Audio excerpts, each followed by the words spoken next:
You're listening to The Streaming Wars, the podcast that discusses all of the latest happenings regarding your favorite streaming services. Find out which service is winning the war this time around. Hello everyone, welcome to the latest episode of The Streaming Wars. I'm Dustin and joining me is Tony, and we are here to talk about all the content news from the week of January 24th through the 30th. We have, as usual, a bunch of stuff, but not a whole lot to talk about, so I'm going to dive straight into Netflix. First up, animation studio Titmouse, which is the company that is behind the animated series Big Mouth on Netflix, has signed an overall deal with Netflix to produce more shows on the service. Netflix has picked up the British young adult drama Zero Chill. There's a spy drama called In From the Cold that has been greenlit at Netflix, which will have an 8-episode first season. There is a manga classic called One Piece, which will be adapted to live action. And then finally, Netflix has landed a number of Spanish originals. As most people have known, Money Heist is a very popular series on Netflix. That one actually originated as a Spanish original, and there is going to be a number of more Spanish originals, specifically a wide variety of content. Sing On is a musical contest, which will take place in Spain. On the drama side, there's a couple of new shows and films that are being produced. So there's a bunch of content. Surprise, surprise, Netflix is making more international content. We talk about this on every episode. Not really a whole lot of news. We're going to keep going because I want to try to get through a bunch of this stuff because there is some stuff that we do want to talk about at length. So Prime Video, there's a show called Fear Agent, which is actually a comic series of some sort that is actually going to be, the rights have been optioned by Amazon. So that's happening. Amazon has added 4 new Latin America original series to their slate. They're from a wide variety. There's one specifically from Argentina, one from Chile, and Colombia as well. So there's 4 projects total, but they're coming from different areas in South America. But again, Amazon knows that the big push is going to be international, and Latin America projects can go to a wide range of areas in the world instead of just one specific area that speaks a specific language. There's also an adult animated series called Fairfax, which has been picked up for 2 seasons by Prime Video. It seems like after the success of shows like BoJack Horseman or Big Mouth over at Netflix, Amazon has decided they want to also start getting into some more content in that vein as well. Jumping over to Apple TV Plus, Boy State, which is a documentary, has been picked up by Apple and A24. This is actually out of Sundance. There's a number of projects probably next week that we're going to be talking about that are picked up from Sundance for a variety of different services. Sundance every year has, for those of you who are unfamiliar, Sundance is a massive film festival where independent projects come and showcase their films, and the big studios will then purchase the films in order to have them on their service or distribute them in theaters later on down the line, specifically towards the end of the year, so that they're able to be nominated for awards. That's a lot of projects from Sundance end up as projects that are Oscar nominated. So Boy State is just a documentary, but we're going to get to, when we get to other services, there's another project that was also picked up at Sundance as well. But the big news that we're going to take some time talking about is this one, which is the former president of programming at Starz has inked an exclusive producer deal at Apple. I'm sure I'm going to pronounce his name incorrectly, but it looks like it's Karme Zalotnik is the best way I can probably pronounce that, but he just stepped down as the president of programming at Starz. Prior to that, he's been working at Starz since 2010. Before that, he was actually at HBO, where he was in charge of a variety of different shows being produced, including Band of Brothers, The Sopranos, Sex and the City, The Wire, 6 Feet Under, Curb Your Enthusiasm, a lot of shows that if you talk to people who've been watching HBO for years, a lot of those shows would come up as some of the first shows that people really caused them to gravitate towards HBO and check it out because of the programming. So he's clearly worked on a number of different projects. He's been instrumental in a lot of the success that Starz has had over the past 10 years with a lot of the shows that have gained a unique following, like Outlander's one that immediately comes to mind out of the list. But he's worked with a lot of people over the years too. So, of course, coincidental that the former CEO of HBO, Richard Plepper, also signed a producing deal at Apple recently too. So Apple has now scooped away 2 high-profile executives from other premium services that are out there, one with Starz and HBO, and then one with HBO. So yeah, I mean, it looks like HBO is definitely, or it looks like Apple TV is definitely going to be upping their game as far as the type of content they have by having at least these 2 executives connected to the service. Seeing this hire, in comparison to the Richard Plepper hire by Apple, I was a little bit unsure of the strategy. I was like, well, I mean, like, he could just be he could just be capitalizing the success of his company. Like, yes, he could have himself vision and be great at that, but he could also, you might just be hiring a guy because he was the boss of the people who did good stuff. But it seems like this Kermi Zlotnick person, he actually seems like the real deal, and just seeing his career and following kind of what he was truly over. And so I think this is good for Apple, and it really shows that, okay, like, hey, they've to really start something right, you need people who know what they're doing. You need people who are successful in that field to kind of help you and lead you in that area. And it seems like Apple's really invested in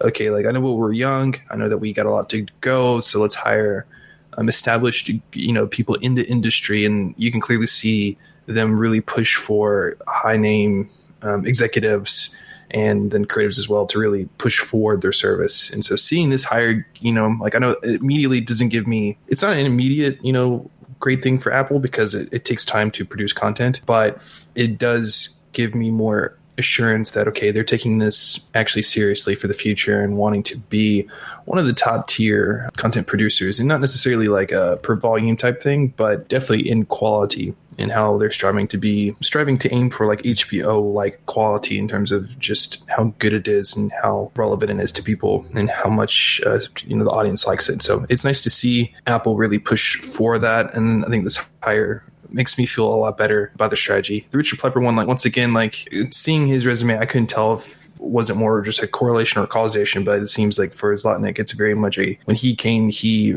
really instigated and caused a lot of this good stuff. So this makes me happy. I'm happy about this hire. All right, so then Disney Plus has announced that there are 4 new unscripted shows coming. The 4 shows that they announced were The Quest, which was actually, it'll be a redo of a series that was on ABC back in 2014. This time around, it will feature teen contestants and much more interactive elements.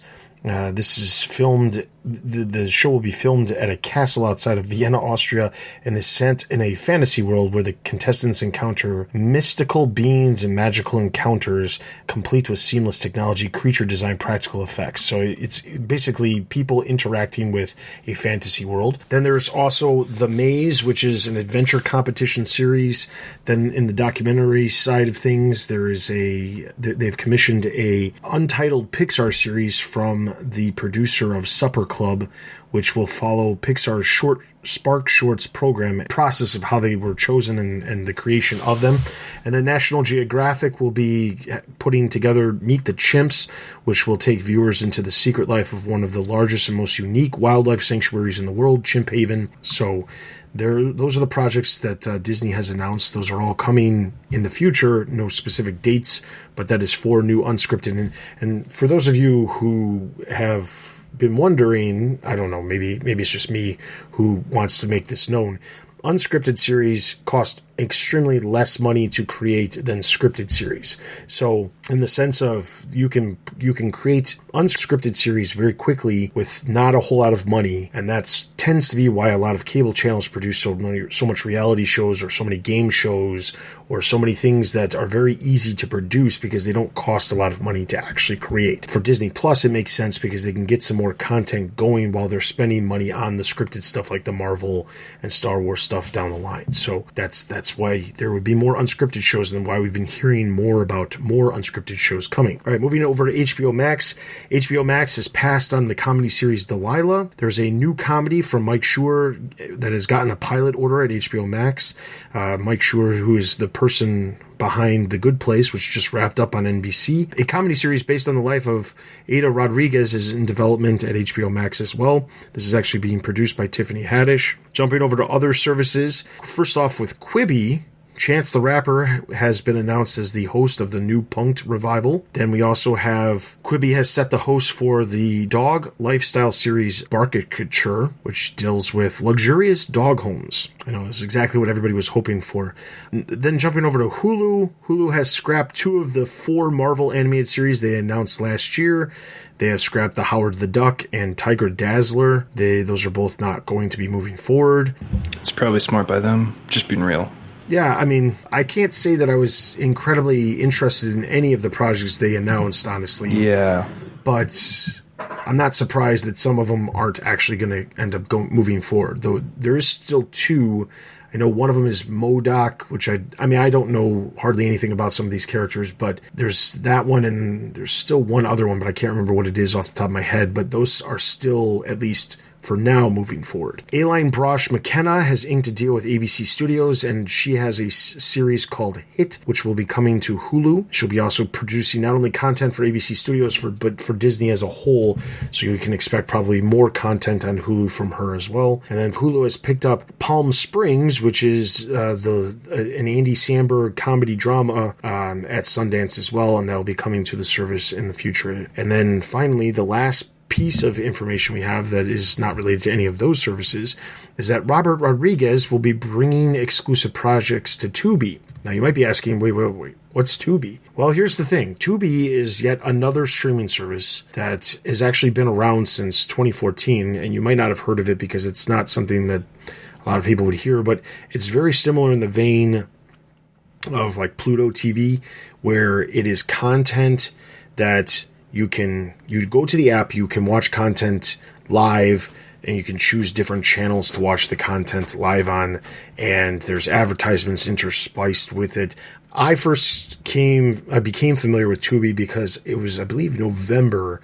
They had an ad campaign that they had a number of different celebrities, not super A-list celebrities, but like probably B or C-list celebrities that were doing these spots where they were talking about how content on Tubi was absolutely free, no subscription required. You just watch the content. And that was their big push, is that it's a free service. And as we know, the free services that are ad supported, they have the ability to make a lot of money off of those ads. So the more people who are viewing them, the more money they can make off ads in the future. So they can have an ad supported service that costs nothing to viewers, which we know there is a demand for it. It's not something that I particularly am looking for, but it is something where there are people who are looking for services that are free, that offer content that is not necessarily having to be linked to a cable account or a television account. That's what Tubi is. Robert Rodriguez is bringing 2 projects specifically. The first is a thriller film called Red 11, and then there's another one called Film School, which is a docu-series, and both will be exclusive to Tubi. Red 11 is a sci-fi horror pick, and the docu-series, the Robert Rodriguez Film School, will focus. It's a companion piece to Red 11 that explains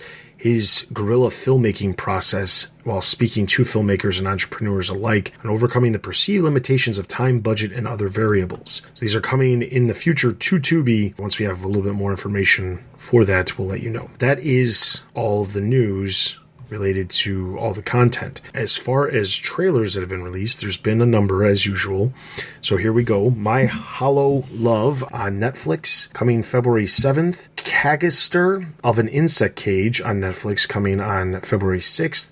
Luna Nera on Netflix coming January 31st. Lamp Life on Disney Plus January 31st. Short Circuit Experimental Films released on January 24th. Team Kaylee Season 3 on Netflix is releasing on February 3rd. Beastie Boys Story on Apple TV Plus is coming April 24th. Ghost in a Shell SAC 2045 on Netflix is coming April 20th. Followers on Netflix is coming February 27th. Agatha Christie's The Pale Horse on Prime Video is coming March 13th. Narcos Mexico Season 2 on Netflix is coming February 13th. Queen Sono on Netflix is coming February 28th. Cable Girls Season 5 Part 1 on Netflix is coming February 14th. And Ultras on Netflix March 20th. All right, so out of these trailers, there's 2 that I thought were interesting that I wanted to quickly mention. Narcos Mexico season 2. I haven't actually been able to see Narcos Mexico season 1. I've watched all of the previous seasons of Narcos before they switched over to Mexico. But watching that trailer, I probably am going to go out of my way to see season 1 so that I can watch season 2 when it comes out. That's probably what I'll be adding to my list in the very near future. Also, Lamp Life on Disney Plus. I'm a huge Toy Story fan, and this is another Toy Story short that will feature elements of the existing storylines within the movies, but also expands the story outside of the main 4 movies that we've seen. So Lamp Life is that, so I'm looking forward to those 2. Yeah, the only, I guess, trailer that to me was of note was the Ghost in the Shell, and not so much for, I mean, I found the story interesting, just the original Ghost in the Shell, and I remember all of the drama that happened with Scarlett Johansson when she starred in that film, in the live action feature film, and I thought it was a very beautiful movie. It was an okay movie in terms of plot. I thought she did all right. I thought the world that they built was very beautiful. However, I don't know if you've seen the trailer, but man, that animation looks bad. I don't know it's some new style that they're going, animation style. Obviously, Ghost in the Shell is an anime story. I know that there's different types of anime and stuff like that, but it's not even, it's like a totally different ballpark of just weird and awkward and flat and just not beautiful. And I mean, so I'm a little bit disappointed in a show that they seem very interested in, a show that a lot of people are interested in and has a good following and people wanting to succeed, and yet the animation style just looks awful. And so that's disappointing to me, see Netflix kind of get in this game and then make a very non-beautiful show like this Ghost in the Shell. So hopefully when it comes out on the actual platform, it might change, but that's the only trailer of note to me. As far as new releases go, there's a number of new releases that are coming out in the next week, January 31st through February 6th. There's 2 projects that I'm going to check out. Lamp Life, like I just mentioned. The other one is a limited series on Netflix called The Pharmacist, which is about a pharmacist whose son gets killed by a crack dealer. His son was trying to buy some crack, and the dealer killed him, and the murder went unsolved, and he started to realize that there might have been a connection to the crack that his son was buying and the pharmaceutical drugs that were being prescribed within his community, and started to make some connections, and a little borderline conspiracy theorist, but he made some connections that ended up showing that there was a pattern. There was a doctor in the area that was prescribing opioids that was causing a bigger issue with drugs in the area. So I'm going to be checking that out. I think it's only 3 episodes. Those things go by pretty quickly, so I'll be checking that out. So if you're looking for something to watch in the next week, head over to our site, thestreamingwars.io/streaming, to check out the release calendar. In addition to that, be sure to follow us on Twitter and join our Discord for the latest articles that we talk about here on the podcast, and some that we don't talk about here on the podcast. Also, be sure to follow us on Instagram for all the latest announcements related to the podcast, the latest episodes of the podcast releasing. You can send us an email at thestreamingwars@gmail.com. I'm specifically looking for some feedback as far as whether or not you guys are enjoying the 2 episodes per week, or if you'd like us to do something a little bit different. Just trying to get some sort of feedback from our listeners on whether or not it's too much content that we're covering, too little amount of content.